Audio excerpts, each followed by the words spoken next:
네, 주중에 한 가지 씁쓸한 내용의 뉴스를 접했습니다. 인천대교에 추락 방지 난간을 설치하느냐 마느냐에 관한 소식이었습니다. 인천대교는 잘 아시는 것처럼 인천공항을 가기 위해서는 통과해야 하는 아주 긴 교량이죠. 그런데 이 다리가 2010년도에 개통된 이후로 그곳에서 추락한 사람이 90여 명이 된다고 합니다. 그 중에 80여 명은 숨지거나 실종되었습니다. 조금 더 자세히 들여다보면 2021년부터 25년도까지 그곳에서 투신한 사람이 61명이고 작년 9월 한 달 동안에만 무려 4사람이 투신을 했다고 합니다. 최근에 올수록 스스로 목숨을 끊는 사람들이 더 늘어나고 있는 거죠.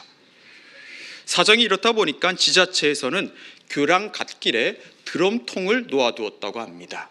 그러나 말씀드린 대로 실효성이 떨어지다 보니까 이제는 안전 난간을 설치해야 한다는 목소리가 커지고 있다는 것이 뉴스 보도의 내용이었습니다.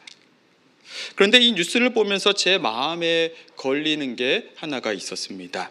그건 바로 드럼통은 임시 방편이고 안전 난간을 설치하는 게 근본적인 해결책이라는 뉴스 기자의 멘트였습니다. 뭘 말하려는 것인지는 이해가 가지만 뭔가 찜찜했습니다. 안전 난간을 설치하는 것이 그 문제를 근본적으로 해결할 수 있는 것은 아니기 때문입니다. 인천대교가 아니라 하더라도 스스로 목숨을 끊겠다 결심한 그 사람은 또 다른 곳을 찾아갈 것이기 때문이죠. 난간을 설치하느냐 마느냐 하는 것보다 더 근본적인 것은 그 사람의 마음, 그 사람의 속사람과 관련이 있습니다. 왜 그 사람은 그와 같은 생각을 하게 되었을까? 왜 그와 같은 결심을 하게 되었는가? 극단적인 선택을 막을 수 있는 그러한 마음을 되돌릴 수 있는 방법은 없을까? 이것이 문제의 근본이지만 사람들은 대개 다른 것에서 해결책을 구하고 있죠. 사망과 죽음 그 자체는 본래 부정적인 것은 아닙니다. 모든 사람은 예외 없이 다 죽음을 맞이합니다. 그게 하나님의 창조 질서이기도 합니다. 그런데 스스로 목숨을 끊거나 다른 누군가의 목숨을 빼앗는 일들이 왕왕 벌어지죠. 그런 일들을 가리켜 성경에서는 사망이 왕노릇했다 이렇게 표현되어 있습니다. 삶의 의미를 찾지 못한 상태, 절망이 끝없이 계속되리라 여기는 그 끝없는 절망에 사로잡힌 상태를 말하는 거죠. 그렇게 사망의 종이 되면 그 사람은 육신의 생명을 스스로 끊는 일까지도 벌입니다. 그런데 사람은 왜 사망의 종이 되는 것입니까? 바울은 로마서 5장에서 이렇게 말합니다. 한 사람으로 말미암아 죄가 세상에 들어오고 죄로 말미암아 사망이 들어왔나니 이와 같이 모든 사람이 죄를 지었으므로 사망이 모든 사람에게 이르렀느니라. 네, 여러분, 사람이 죽음에 사로잡히는 것은 바로 죄 때문입니다. 뉴스 기사에선 그 누구도 죄를 언급하지 않습니다. 그 누구도 근본적인 원인으로 죄를 말하지 않지만 죄는 분명히 누군가의 삶을 파괴하고 있습니다. 누군가를 또 저 교량 위로 끌고 갑니다. 창세기 2장과 3장에 나오는 이 아담은 어느 특정한 사람이 아니라 모든 인간을 가리킵니다. 그 말은 바로 우리 자신을 가리키는 말이기도 하다는 것입니다. 내 창세기 저자는 인간이 왜 그처럼 연약한지, 왜 그처럼 후회할 일들을 많이 하고 있는지, 왜 인간은 죄를 짓는지에 대해서 기록해 놓았습니다. 이거 우리가 매일 갈등하고 우리가 매일 고민하는 내용 아닙니까? 내가 왜 또 저 사람을 무례하게 대했지? 왜 내가 또 우리 애들한테 저렇게 험한 말을 했지? 왜 나는 저 사람에게 거짓말을 했지? 왜 나는 근무 시간에 다른 일들을 하고 있지? 왜 나는 아직도 이렇게 음란한 습관을 못 버리고 있는 것이지? 왜 나는 저 사람을 아직도 이렇게 미워하고 두려워하고 있지? 등등 우리가 왜 지금 이렇게 살고 있는가? 왜 나는 이렇게 연약한가에 대해서 말해주는 겁니다. 그걸 창세기 저자는 선악을 알게 하는 나무만은 먹지 말라고 금지한 하나님의 명령을 어긴 인간의 행동으로 이야기한 것이고, 그 이후로 계속해서 인간은 죄를 범하고 있다는 걸 그려내고 있죠. 아담으로 번역된 원문을 보면 거기에 하라는 말이 붙어 있습니다. 하 아담.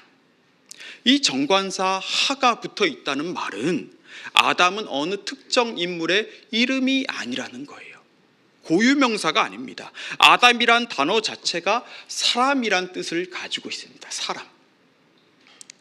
이건 일반 사람, 보편적인 인간에 관한 이야기입니다. 바로 우리에 관한 이야기이고, 또 여기 나 자신에 관한 이야기라는 거죠. 하나님은 죄를 지은 이 사람을 쫓아내십니다. 이들은 동산에서 추방당합니다.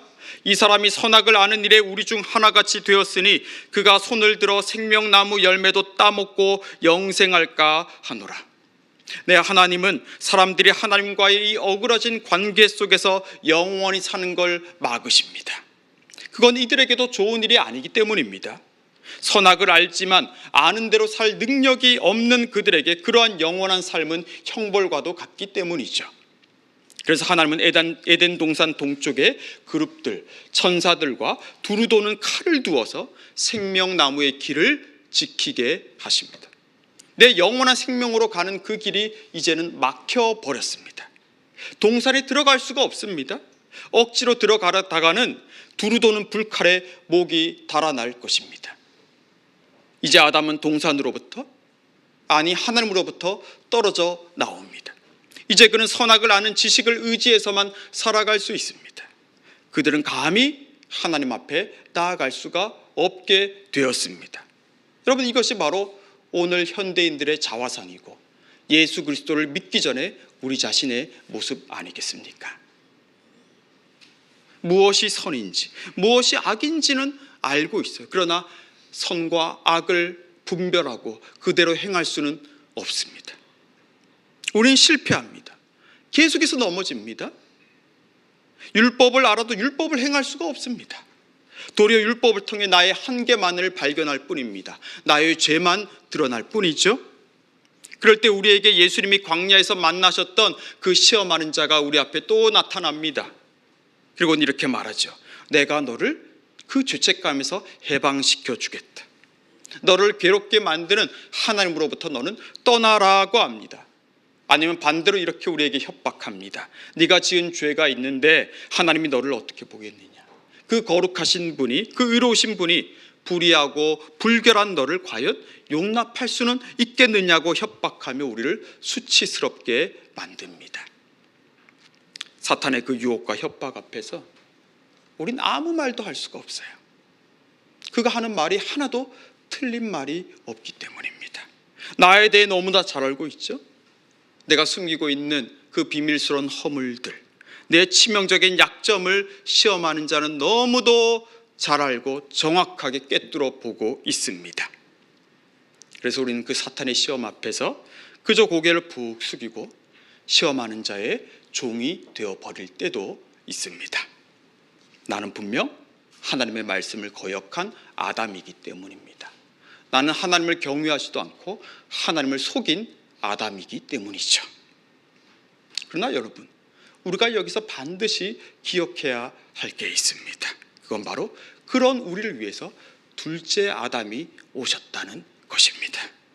여러분, 둘째 아담이라는 건 뭘 말하는 것입니까? 첫 번째 아담과 같이, 아니 바로 나와 같이, 바로 나와 똑같이 그 둘째 아담은 죄인이라는 것입니다. 여러분, 이 둘째 아담이 누굽니까? 예수 그리스도입니다.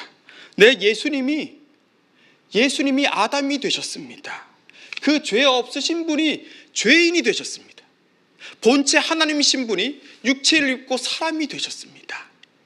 나와는 너무도 다른 그분이 이제는 나와 똑같은 분이 되셔서 오셨습니다.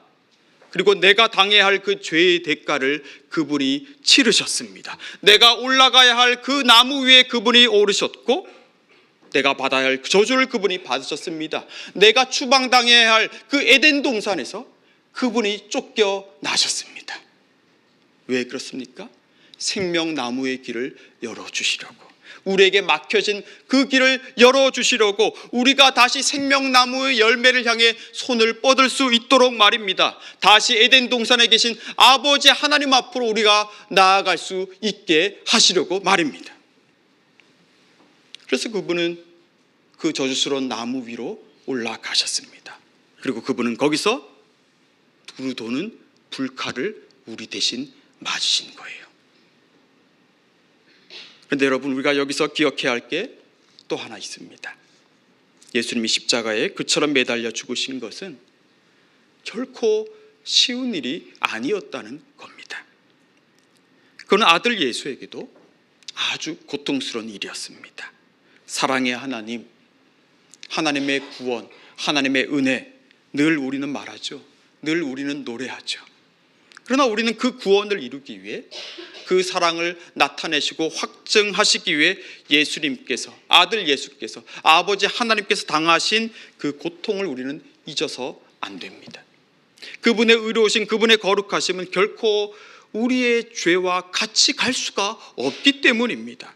우리의 죄와 같이 갈 수가 없습니다. 그분이 세우신 두루 도는 그 불칼이 그냥 사라져버린 게 아닙니다.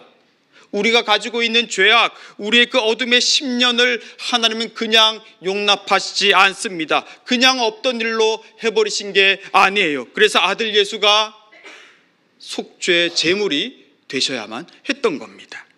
그분이 그래서 그 나무 위에서 죽임을 당하셔야 했습니다. 네, 그분이 죄가 되시고 죄의 저주를 받으셔야 했죠. 그래야만 우리의 죄가 속함을 받기 때문에, 그래야만 비로소 에덴 동산을 지키는 두루 도는 불칼이 멈추기 때문입니다. 그래서 여러분, 우리는 이제 그 무시무시한 죄의 저주로부터 마침내 벗어날 수 있게 되었습니다. 그래서 우리는 시험하는 자가 우리의 허물과 연약함을 가지고 협박해도 우린 거기에 주눅들지 않을 수 있습니다. 시험하는 자가 우리의 일거수일투족을 가지고 윽박해 올지라도 우리가 다시 나아갈 수 있는 이유, 우리가 다시 일어설 수 있는 그 이유는 내가 받아야 할 그 죄의 저주를, 그 대가를 아들 예수 그리스도께서 다 받으시고 다 치르셨기 때문에 이제 그 사건은 종결되었기 때문입니다.